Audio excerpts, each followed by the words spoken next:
अस्सलाम वालेकुम dear students.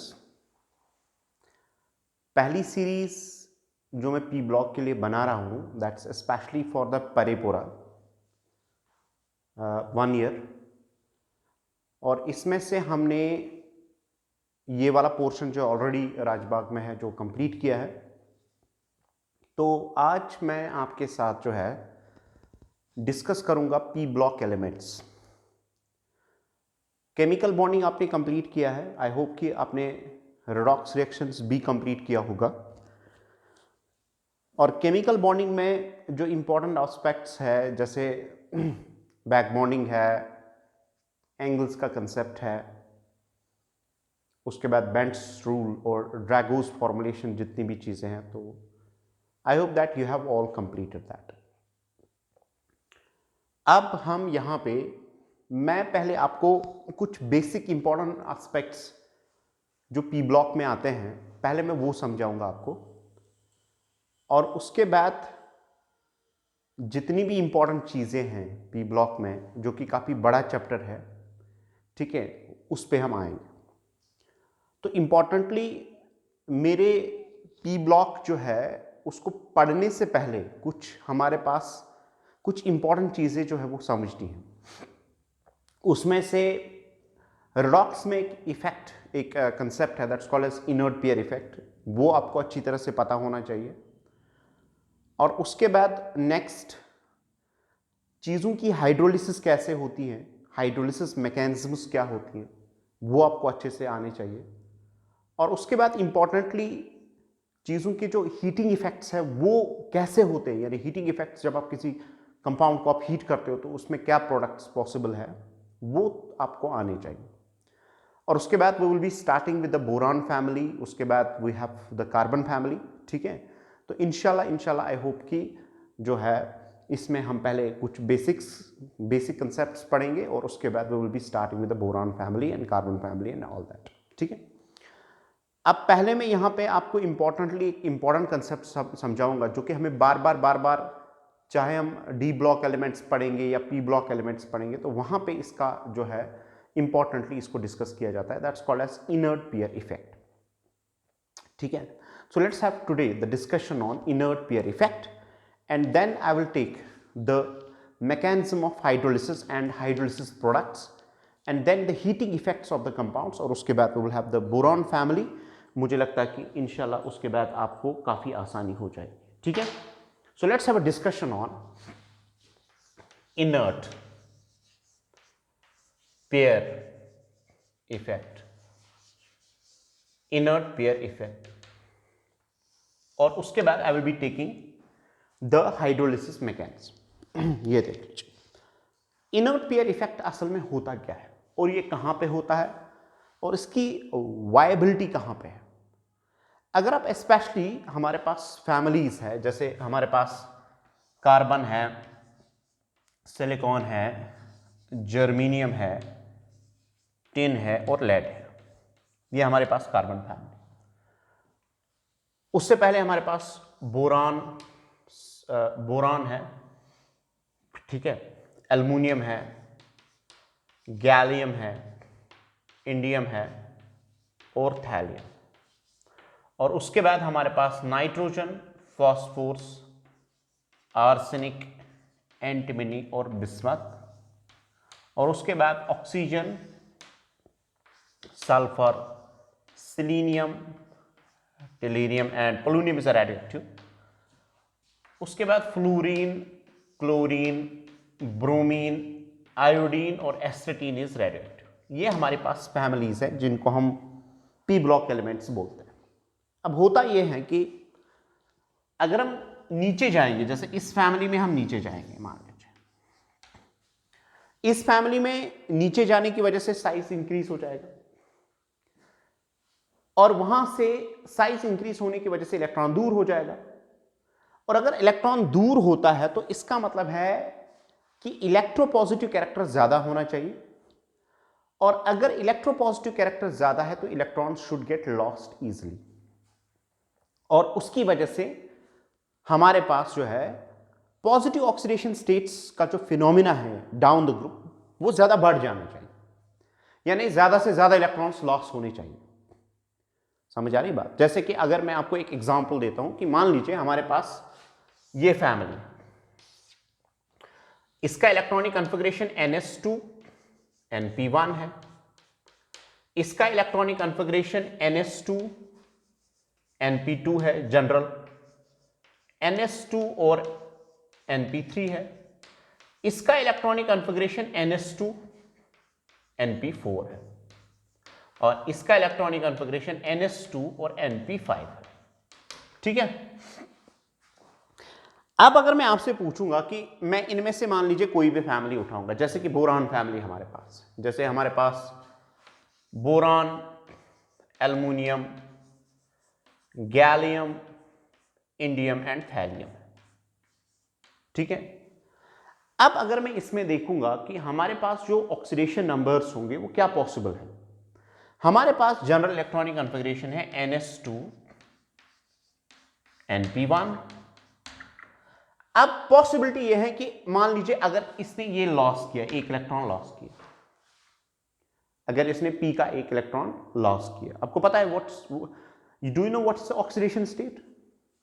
ठीक है, ऑक्सीडेशन स्टेट आपको पता है। ऑक्सीडेशन स्टेट एक इमेजिनरी कंसेप्ट है जिनमें मान लीजिए AB आपके पास एक बॉन्ड है, AB बॉन्ड है। तो ऑक्सीडेशन स्टेट्स का जो कंसेप्ट है वो ये बोलता है कि अगर हम एक कोवलेंट बॉन्ड को ये एज्यूम करते हैं कि इसके bond pairs completely they are the property of, मान लीजिए B की इलेक्ट्रोनेगेटिविटी A से ज्यादा है, तो मैं ये एज्यूम करता हूं उस टाइम पे कि ये जो इलेक्ट्रॉन डेंसिटी है between AB, it's the complete property of B atom which is more electronegative. और उसके बाद जो B पे जो चार्ज चढ़ेगा, उसके बाद जो B पे चार्ज चढ़ेगा, मान लीजिए यहां पे दो इलेक्ट्रॉन्स है, एक इसका अपना है दूसरा A का है, और अगर इसने दोनों इलेक्ट्रॉन्स अपनी ओर लिए तो इस पे आएगा माइनस चार्ज, इस पे आएगा प्लस चार्ज। और इसका मतलब यह है कि ये जो चार्ज इस पे चढ़ा, जो एक इमेजिनरी चार्ज है, जहां पे हम ये एज्यूम करते हैं कि जो bond pair between two atoms है that's completely the property of more electronegative atom, जहां पे हम ये एज्यूम करते हैं, तो इसका मतलब यह है कि जो चार्ज यहां पे चढ़ता है that's defined as oxidation states. ठीक है। अब अगर हम वाइल डिफाइनिंग ऑक्सीडेशन स्टेट्स, अगर हम ये एज्यूम करते हैं कि अगर हमारे पास मान लीजिए बोरान फैमिली, इस बोरान फैमिली में अगर मैं ये एज्यूम करूंगा कि मान लीजिए इसने एक इलेक्ट्रॉन लॉस किया है किसी एक एटम के साथ जो इससे ज्यादा इलेक्ट्रोनेगेटिव है, तो यहां से एक इलेक्ट्रॉन उसकी तरफ चला गया, तो इसका मतलब है कि उस टाइम पे इसका +1 ऑक्सीडेशन स्टेट होगा। या अगर मैं एज्यूम करूंगा कि ये तीनों के तीनों निकलेंगे, तो इसका मतलब है इसका +3 ऑक्सीडेशन स्टेट। या P को कंप्लीट करने के लिए इसको अभी 5 इलेक्ट्रॉन चाहिए, तो -5 ऑक्सीडेशन स्टेट्स। यानी अगर मैं देखूंगा तो पॉसिबल ऑक्सीडेशन स्टेट्स हमारे पास +3 है, +1 है और -5 है। समझ आ रही बात? गेन करने की टेंडेंसी ऊपर वाले मेंबर्स की रहेगी, क्योंकि जनरली अगर हम नीचे जाएंगे तो लॉस की टेंडेंसी ज्यादा रहती है। किसी भी फैमिली में अगर आप देखोगे तो ऊपर वाले जो है वो नेगेटिव ऑक्सीडेशन स्टेट्स की एबिलिटी रखते हैं, क्योंकि उनकी इलेक्ट्रोनेगेटिविटी ज्यादा होती है। लेकिन जब आप नीचे जाओगे तो इलेक्ट्रोनेगेटिविटी उसकी वजह से डिक्रीज कर जाती है और पॉजिटिव ऑक्सीडेशन स्टेट्स का जो फिनोमेना है वो इंक्रीज हो जाता है। मेरी बात समझ में आ रही? तो इसका मतलब यह है कि अगर मैं बोरॉन फैमिली को लेता हूं, इस तरह हम सभी फैमिलीज को देखेंगे और उसके बाद थोड़ा डी ब्लॉक पे भी जाएंगे। अगर मैं सभी फैमिलीज को देखता हूं, तो अगर मैं यहां पे बोरॉन फैमिली को देखता हूं, तो जो मेरे पास पॉसिबल ऑक्सीडेशन स्टेट्स हैं, या तो ये P में 5 इलेक्ट्रॉन्स गेन कर सकता हो तो -5 हो गया। अगर -5 है तो इसका मतलब है कि ज्यादा पॉसिबिलिटी ऊपर वाले मेंबर्स की है। या तो ऐसा पॉसिबल है कि P से एक इलेक्ट्रॉन निकलेगा तो +1 ऑक्सीडेशन स्टेट दिखाएगा, या तो यह पॉसिबिलिटी है कि P और S के दोनों इलेक्ट्रॉन्स निकलेंगे और उसकी वजह से जो है आपको +3 ऑक्सीडेशन स्टेट दिखाएगा। लेकिन देखने में एक्सपेरिमेंटली ये देखा गया है कि अगर हम मान लीजिए इस चीज को ऐसे डिस्क्राइब करेंगे, हमारे पास अगर हम बोरॉन फैमिली को देखेंगे या किसी भी फैमिली में देखेंगे, specially in case of P block, ठीक है, तो हमें यह नजर आता है कि हमारे पास अगर बोरॉन, एल्युमिनियम, गैलियम, इंडियम और थैलियम है, तो हमारे पास अगर ऑक्सीडेशन स्टेट्स का रेंज जो है, ठीक है, +1 है, +3 है और +5 है, सॉरी -5 है, तो ये देखा गया है कि अगर हम नीचे जाएंगे तो हमारे पास थैलियम जो है इसका +3 ज्यादा स्टेबल होना चाहिए था +1 से। वो समझ आ रही है बात?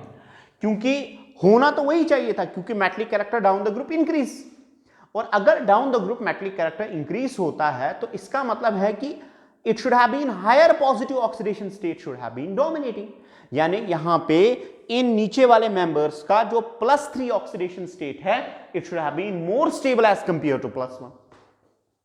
वो समझ आ रही है बात?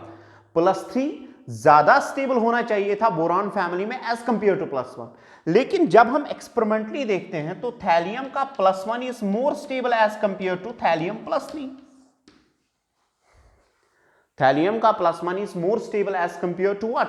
+3, which is contradictory to what we are observing, which is not what we are expecting. We are expecting the higher positive oxidation states to be dominating in the solution phase chemistry or in the molecules. लेकिन जब हम molecules को observe करते हैं तो उस time पे उल्टा हो जाता है। Lower positive oxidation states are becoming more dominant as compared to higher positive oxidation states. Now we actually want to account for the reason. This is not only the case with the boron family. This is with all the families, especially it remains dominating from boron family to oxygen family. ये ज्यादा dominating रहता है। जो नीचे वाले members हैं, जितने भी families में नीचे वाले members रहते हैं, उनमें ज्यादा dominating lower oxidation state रहता है in comparison with the higher oxidation state. तो ये असल में होता क्या है? Why it's happening? देखिए होता क्या है असल मैं, अगर ये हमारे पास बोरॉन फैमिली का ऑक्सीडेशन स्टेट है, इसी तरह अगर मैं कार्बन फैमिली को देखूंगा तो मुझे बताइए क्या हो जाएगा जरा। अगर आपके पास कार्बन फैमिली है, लेट अस सपोज आपके पास कार्बन है, सिलिकॉन है, जर्मीनियम है, टिन है और लेड है, ठीक है। तो एक्सपेक्टेशन के हिसाब से इलेक्ट्रॉनिक कॉन्फ़िगरेशन NS2 NP2 है, ठीक है। तो हमारे पास एक तो +2 होना चाहिए, एक तो +4 होना चाहिए और -4 होना चाहिए, क्योंकि अगर 4 इलेक्ट्रॉन्स यहां पे गेन करेगा P तो उसकी वजह से ये स्टेबलाइज हो जाएगा। तो अब मसला यहां पे ये है, एक बार फिर से अगर हम देखेंगे, अगर हम नीचे जाएंगे तो Pb+4 जो है it should have been dominating as compare to Pb+2। समझ आ रही है बात? लेकिन उल्टा हो रहा है जनाब, यहां पे फिर से Pb+2 जो है it's becoming dominating and it basically the solution जितनी भी केमिस्ट्री है वो +2 से डोमिनेट हो रही है in comparison with the +4। Now we want to actually account for the reason that what is happening inside the family, that it's not going what we are expecting it. The same trend is observed if you have we have the carbon family, and then we have the nitrogen is there, phosphorus is there, arsenic is there, antimony is there, bismuth is there। बात समझ में आ रही है? तो यहां पे अगर हम ऑक्सीडेशन स्टेट्स का माजरा देखेंगे तो इट्स NS2 NP3, तो हमारे पास +3, हमारे पास +5 और हमारे पास जनाब -3 रेंज है। These are the different types of the oxidation states. इसके बगैर भी हो सकता है, but it's actually -3 to +5। इसी तरह अगर हमारे पास ऑक्सीजन है, सल्फर है, सिलीनियम है, टेलीरियम है, प्लूनियम है, तो आप ये देख सकते हैं कि यहां पे हमारे पास NS2 NP4 है, तो इसका मतलब है +4 है, +6 है और हमारे पास -2 ऑक्सीडेशन स्टेट्स। लेकिन सभी के केस में अगर आप देखोगे तो डोमिनेटिंग जो है हमारे पास लोअर पॉजिटिव ऑक्सीडेशन स्टेट्स होती है in comparison with the higher positive oxidation states. और ऐसा क्यों होता है? Why this is happening? Now what they account actually कि क्यों lower positive oxidation states are becoming dominating over higher positive oxidation states? Now what's the reason behind that? पहला reason अगर हम अच्छे से इसको देखेंगे तो what this state is actually कि जितना आप नीचे जाओगे उसकी वजह से जो p इलेक्ट्रॉन्स हैं they are getting more exposed, लेकिन s electrons are becoming more and more stable। बात समझ में आ रही है? जो s इलेक्ट्रॉन्स हैं, असल में जो s इलेक्ट्रॉन्स हैं उनका जो बाइंडिंग एनर्जी है, जब आप नीचे जाओगे पीरियोडिक टेबल में तो s इलेक्ट्रॉन्स का जो बाइंडिंग एनर्जी होता है, जो इनकी स्टेबलाइजेशन होती है, वो ज्यादा डोमिनेट करती है in comparison with p. They remain closely attached with the nucleus and hence they are not lost. समझ आ रही है बात? यानी एक एक्सप्लेनेशन ये है कि जब आप नीचे जाते हो, जब आप नीचे की तरफ जाते हो पीरियोडिक टेबल में, स्पेशली पी ब्लॉक एलिमेंट्स में, तो हम ये देखते हैं कि असल में ये जो पी इलेक्ट्रॉन्स होते हैं, चाहे वो बोरॉन फैमिली में है, कार्बन फैमिली में है, ऑक्सीजन फैमिली में है या नाइट्रोजन फैमिली में, इनका लॉस इजिली होता है. लेकिन अगर s इलेक्ट्रॉन्स होते हैं, अगर s में इलेक्ट्रॉन्स है, अगर s ऑर्बिटल में इलेक्ट्रॉन्स है, तो उनका जो है binding energy, that means they become more stabilized by the nucleus and they are not actually lost. बात समझ में आ रही है? और यहां पे एक पेयर का इफेक्ट क्रिएट होता है. यानी s में जो दो इलेक्ट्रॉन्स हैं किसी भी फैमिली के मेंबर्स में, जब आप नीचे जाते हो तो s के इलेक्ट्रॉन्स जो हैं they are actually becoming more and more stable in comparison with the p. The p is lost easily in comparison with s, and because of that what we say is it's a pair effect, and the inertness is actually referring to s electrons, and such an effect is called as inert pair effect. Is it clear? तो मैं ये कहने का मतलब है कि जनाब, जब आप पीरियोडिक टेबल में p ब्लॉक में नीचे जाते हो तो s electrons are getting more and more stabilized in comparison with the p. They are coming more closer to the nucleus. Their binding energy actually increase. They require more of the energy to get lost while there is bond formation. And such an inertness to the s electrons is actually referred as inert pair effect, because it refers to the pair. There are two electrons present inside this. Now we want to actually find the explanation that why s electrons are becoming stabilized. They are stabilized once we move down the group in the periodic table. Is it clear? Now we will have the explanation for the fact that why this is happening. See, what's the reason behind this? देख लीजिए असल में ऐसा क्यों होता है, क्यों s electrons are they are becoming more stabilized in comparison with the p electrons. See what happens. कहते हैं कि जो heavier nuclei होते हैं, which are heavier nuclei. मुझे बताओ heavier nuclei का क्या मतलब है. देख लीजिए, अगर हमारे पास ये न्यूक्लियस है, इसमें काफी ज्यादा प्रोटॉन्स हैं, तो ये हमारे पास शेल है. अब जो heavier atoms होते हैं, जो बड़े एटम्स होते हैं, बड़े एटम्स का मतलब यह है कि जिनके न्यूक्लियस में इलेक्ट्रॉन्स ज्यादा होते हैं, ये सॉरी प्रोटॉन्स ज्यादा होते हैं. अब क्या होता है कि ये जो हमारे पास इनके जो न्यूक्लियस होते हैं, जो कि हैवियर होते हैं, जिनमें काफी पॉजिटिव चार्ज ज्यादा होता है, वो जो है, मान लीजिए यहां पे हमारे पास शेल है, और इस शेल में हमारे पास, आपको पता है कि शेल को हम डिफाइन करते हैं in terms of the wave concept. ठीक है, तो मैं यहां पे समझाने के लिए इसको थोड़ा सिंप्लीफाई कर रहा हूं, otherwise it's composed of s, p and d and f. ठीक है, लेट अस, अगर वो होता है तो, क्योंकि बड़े जो एटम्स होते हैं उनमें s भी होता है, p भी होता है, d भी होता है, f भी होता है. तो अगर हम ये करेंगे कि लेट सपोज मेरा इलेक्ट्रॉन का ऑब्जर्वेशन ये है, मैं इस इलेक्ट्रॉन को ऑब्जर्व करता हूं, तो होता यह है कि इसका जो न्यूक्लियस है इसको अट्रैक्ट करता है. This attracts this with a force. अब जब इस पे फोर्स ज्यादा पड़ता है, ज्यादा फोर्स पड़ने की वजह से ये जो इलेक्ट्रॉन है ये ज्यादा एक्सेलरेट करेगा, यानी इसका वेलोसिटी बढ़ जाएगा. So we will increase. ठीक है, और जब इसकी वेलोसिटी इंक्रीज होती है, व्हेन इट्स वेलोसिटी इंक्रीज, ये काफी तेज मूव करता है. अब कितना मूव करेगा?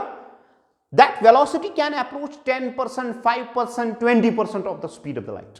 That can not be equal to the speed of the light, but that can approach to the speed of the light. With the result क्या होता है कि जब ये इलेक्ट्रॉन काफी तेज चलता है, जब इसकी वेलोसिटी काफी ज्यादा होती है, तो उस टाइम पे इसका जो नेचर होता है वो डिफरेंट बन जाता है.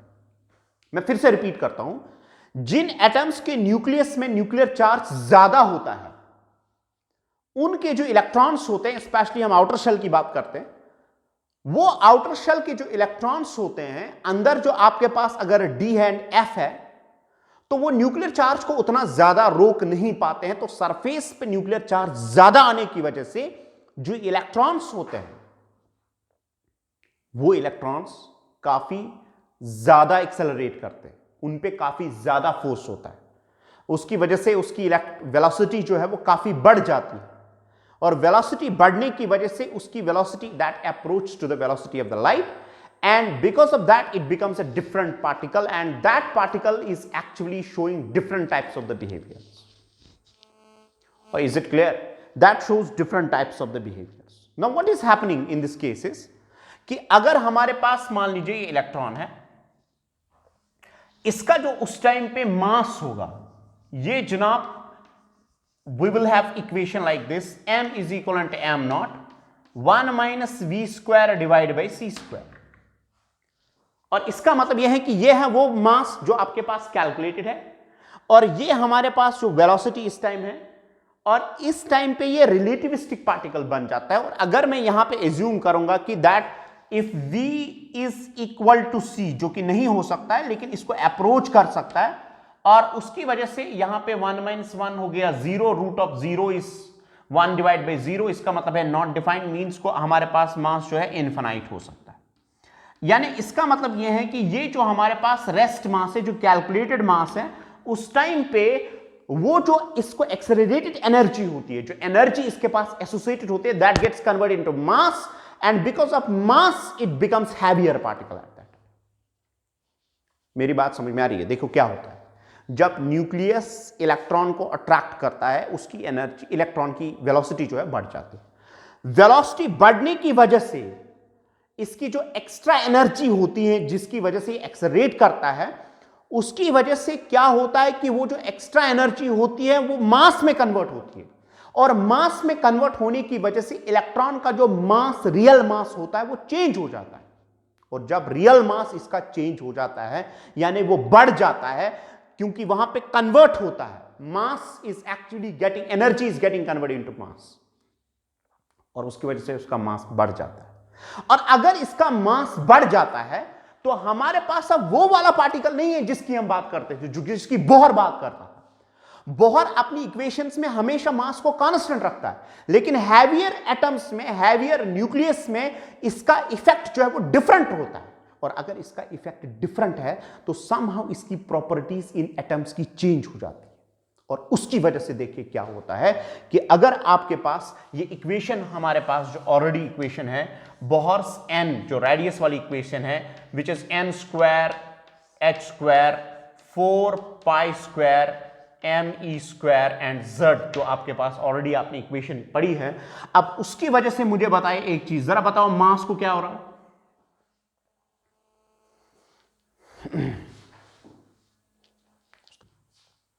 तो यहां पे ये जो मास है, ये मास जो है, this actually now it's not going to remain constant.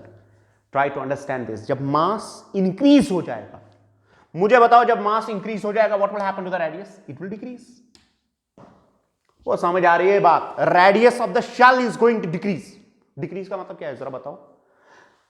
ये जो शेल है it will come closer to the nucleus, और अगर shell closer to the nucleus आती है, मुझे बताओ क्या हो जाएगा? इसकी energy will fall.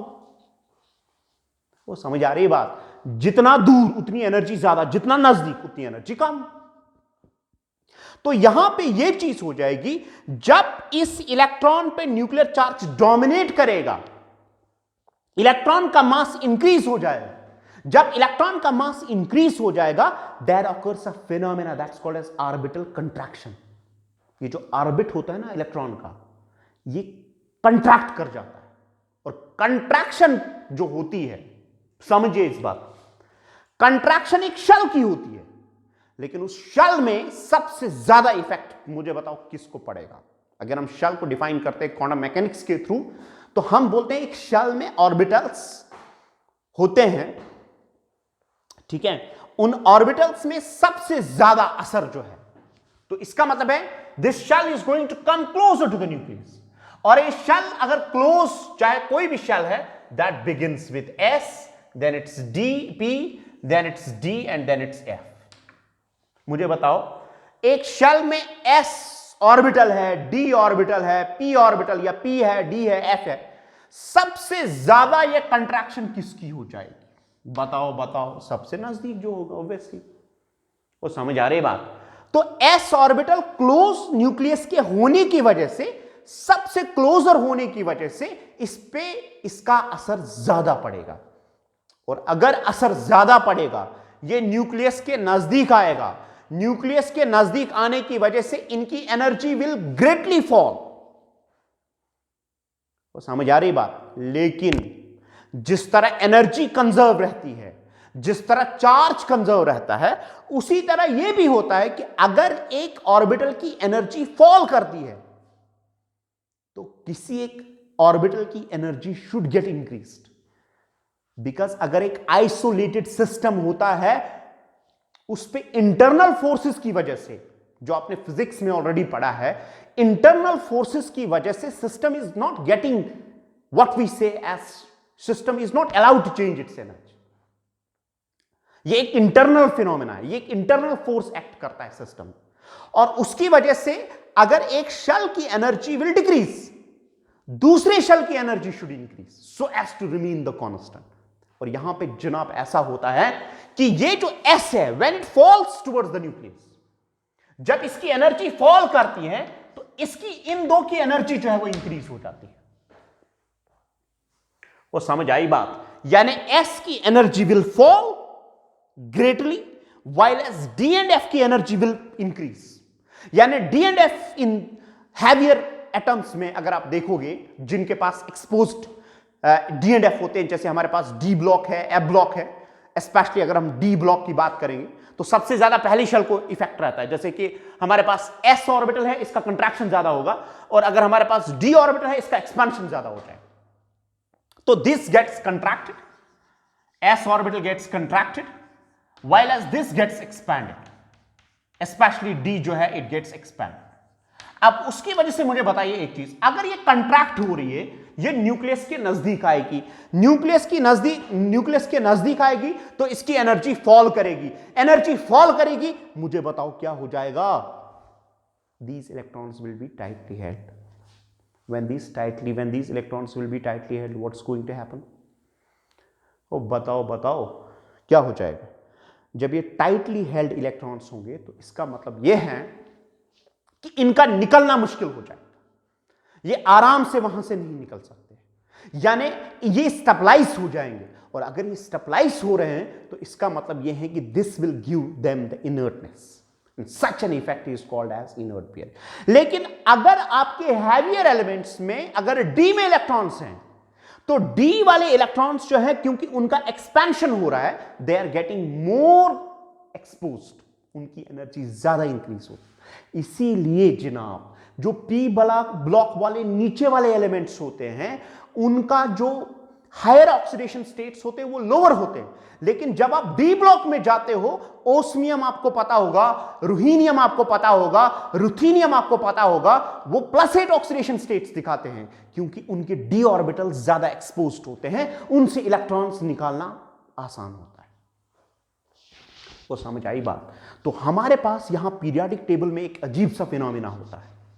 P block के lower elements they show lower oxidation states, while as D block के lower elements जो होते हैं, जिनके D exposed होते हैं, they show higher oxidation states because of the inert pair effect। It's not the inertness is for the S, but there are two effects which are occurring simultaneously inside the periodic table। Is it clear? वो बात समझ में आई? तो P block में नीचे जाते जाते हमेशा आप लोअर ऑक्सीडेशन स्टेट्स को फाइंड करेंगे, लेकिन D ब्लॉक में अगर आप जाएंगे तो D ब्लॉक में जाने की वजह से आपको हायर ऑक्सीडेशन स्टेट्स आएंगे। जैसे आप नीचे जाएंगे, थर्ड पीरियड है, फोर्थ पीरियड है, फिफ्थ पीरियड है, फिफ्थ डी ऑर्बिटल जहां पे यूज होता है, तो वहां पे आप पाओगे कि elements have the more tendency to show higher positive oxidation states, and that's actually the contraction and the expansion of the orbitals that's happening inside the atoms. Is it clear? वो बात समझ में आई? तो now what's an inert pair effect? मैं फिर से आपको एक चीज एक बार फिर से बताऊंगा। Inert pair effect heavier elements में होता है, पहली बात, ठीक है। दूसरी बात, इनर्ट पेयर इफेक्ट की वजह से जब न्यूक्लियर चार्ज डोमिनेट कर देता है तो उसकी वजह से उसकी वजह से इलेक्ट्रॉन की वेलोसिटी बढ़ जाती है। जब वेलोसिटी बढ़ जाती है तो उसकी जो एक्स्ट्रा वेलोसिटी में जो एनर्जी होती है that gets converted into mass. और मैंने आपको बोला कि इलेक्ट्रॉन उस टाइम पे डिफरेंट एक पार्टिकल बिहेव करता है, और डिफरेंट पार्टिकल बिहेव करने की वजह से क्या होता है, डिफरेंट पार्टिकल बिहेव करने की वजह से इसका मास बढ़ जाता है। और जब इसका मास बढ़ जाता है, मास बढ़ने की वजह से आपको पता है कि हमारे पास जो बेसिक इक्वेशन है बोहर्स मॉडल की, मास बढ़ेगा तो रेडियस शुड डिक्रीज। वहां पे हम एज्यूम करते थे कि mass is remaining constant. Most of the atoms में मास कांस्टेंट रहता है, लेकिन हैवियर एलिमेंट में ऐसा पॉसिबिलिटी नहीं। और अगर मास इंक्रीज होता है तो उसकी वजह से that should lead to the orbital contraction. Orbital contraction क्या होता है कि ऑर्बिट नजदीक आता है, लेकिन नजदीक होने का मतलब यह है, देखिए एक इंटरनल फोर्स है, और अगर नजदीक कुछ इलेक्ट्रॉन्स नजदीक आ रहे हैं उसकी वजह से एनर्जी विल डिक्रीज। लेकिन एक आइसोलेटेड सिस्टम की एनर्जी जो है it should not decrease by its own, bye it's internal force. समझ आ रही है बात जो आपने फिजिक्स में पढ़ा है? तो होता यह है कि अगर कुछ की इलेक्ट्रॉन की एनर्जी डिक्रीज करती है लेकिन कुछ की एनर्जी इंक्रीज होती है। और मैंने आपको बोला कि सबसे ज्यादा डिक्रीज करती है किसकी? S orbital. एस ऑर्बिटल नजदीक आता है, डी ऑर्बिटल थोड़ा दूर जाता है, और उसकी वजह से वॉल्यूम रिमेन्स कांस्टेंट। जब एस ऑर्बिटल के इलेक्ट्रॉन्स नजदीक आते हैं तो उन पे उनकी एनर्जी डिक्रीज करती है, और जो ही इलेक्ट्रॉन्स की एस ऑर्बिटल की इलेक्ट्रॉन्स की एनर्जी डिक्रीज करती है उसकी वजह से इनर्टनेस हो जाती है। लेकिन डी ऑर्बिटल में अगर इलेक्ट्रॉन होगा, जैसे कि डी ब्लॉक एलिमेंट्स में होता है, they are getting more and more exposed. Is it clear? So what we are observing, a real fact that's observed in the periodic table is that if you go lower in the periodic table, you will have the more lesser positive oxidation states that is dominating. But if you go in the D block element, whether it's the third period, fourth period, and fifth period, then the higher positive oxidation states are actually dominating. Is it clear? वो बात समझ में आई?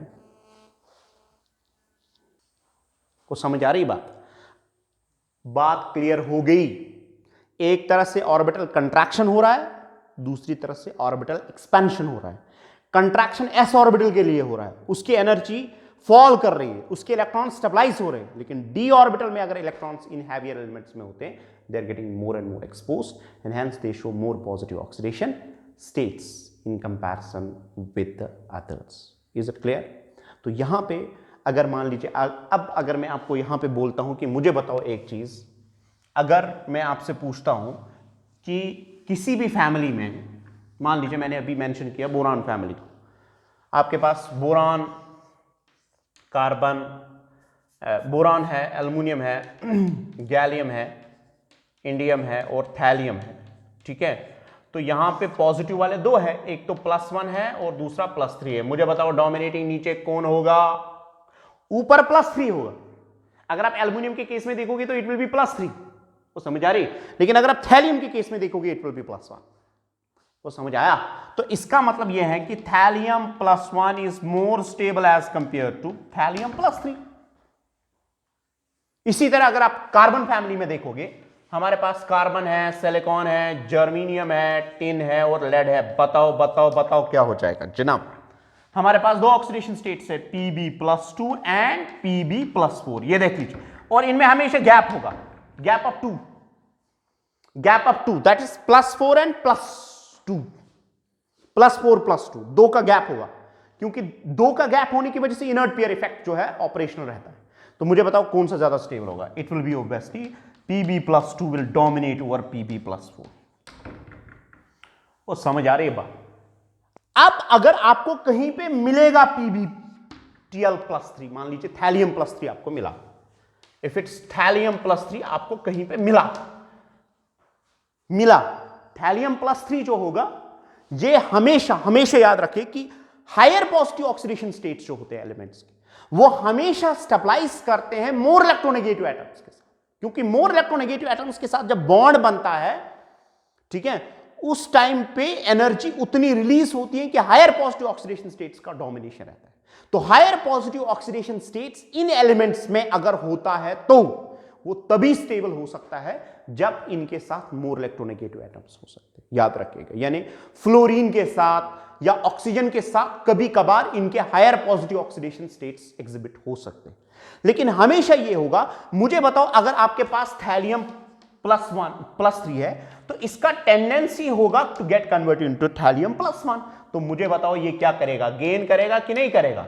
अगर इसने gain किया तो मुझे बताओ क्या हो जाएगा, इसका खुद का हो जाएगा रिडक्शन। और अगर इसका रिडक्शन होता है, अगर इसका क्या होता है, रिडक्शन, तो इसका मतलब है it will act as oxidizing agent. वो समझ आ रही है बात? यानी अगर आपने कहीं पे देखा कि Pb+4 है, तो इसके लिए जनाब चॉइस ही नहीं, ये हमेशा कन्वर्ट हो जाएगा Pb+2 में। तो इसका मतलब है कि अगर कोई सबस्टेंस होगा जो इलेक्ट्रॉन दे सकता है, वो Pb+4 को Pb+2 में कन्वर्ट कर सकता है। वो समझ आ रही है बात? यानी मैं आपको बताऊंगा Pb+4 हमारे पास है, बताओ क्या करेगा, ये लॉस करेगा कि गेन करेगा? इसके लिए कोई ऑप्शन ही नहीं है। It has always tendency to gain. When some gains it undergoes what, reduction. When it undergoes reduction, तो दूसरे को क्या होना चाहिए, और दूसरे को क्या करेगा, oxidation. So it acts as an oxidizing agent. समझ आ रही बात? तो ये उन्हीं के साथ रिएक्ट करेगा, याद रखें, जो ये इन्हीं के साथ रिएक्ट करेगा जो इलेक्ट्रॉन दे सकते हैं। जैसे कि अगर मैंने आपको बोला कि Pb4 है हमारे पास, इसको मैंने SO4-2 डाल दिया। SO4-2 में सल्फर का क्या ऑक्सीडेशन होता है, +6। +6 सल्फर का ऑक्सीडेशन हाईएस्ट ऑक्सीडेशन स्टेट है ना, पड़ा है, रेडॉक्स पड़ा है, तो यहां से इलेक्ट्रॉन ट्रांसफर हो सकता है, नहीं हो सकता। तो हमेशा जो हायर पॉजिटिव ऑक्सीडेशन स्टेट्स होते हैं, उनकी सिर्फ एक टेंडेंसी रहती है इन एलिमेंट्स में, जो कि लोअर वाले हैं, इन एलिमेंट्स की हमेशा टेंडेंसी होती है to get converted to lower one, and they have always tendency to gain electrons, and if somebody gains electrons, it undergoes the process of reduction, so they will act as oxidizing agent. So if these elements, जो नीचे वाले P block वाले elements हैं, अगर ये higher positive oxidation states में होंगे, तो they will always have tendency to gain, because they want to get converted to lower positive oxidation states, because that's more stable, and in doing that they will always get reduce, so they will act as oxidizing agent. वो समझ आई बात? पहली बात, lower positive oxidation states are dominating. दूसरी बात, if higher positive oxidation states are there present always with more electronegative. Now if they are, they have always the tendency to gain electrons, and if they have the tendency to gain electrons, they will always oxidize the substance and they will get reduced.